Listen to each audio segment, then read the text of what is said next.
puhul võib ju õnne küll soovida, et räägi, kas siia tulid arvasid, et jõuate nii kaugele välja ja nii ilusti lõpetada selle finaalse? Ei, loomulikult ei arvanud, aga töö käigus kasvas isu ja siis lõpuks tuli nii välja, et suutsime TTÜ-d võita ja tekkisid sellised uued võimalused. Räägi enda, see hõbemedal, kas see jääb mängijakarjääri viimaseks või üritad veel mõne kaela? Ei oska öelda. Ma arvan, et need medaleid pole nii lihtne saada, aga kindlasti on see tähtis medal. 20 aastat on möödas mu pronksist pedavõistkonnal.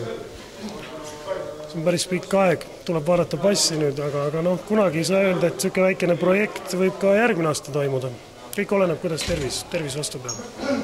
Mis täna edasi? Täna arvatavasti lähen paneme korraliku peo.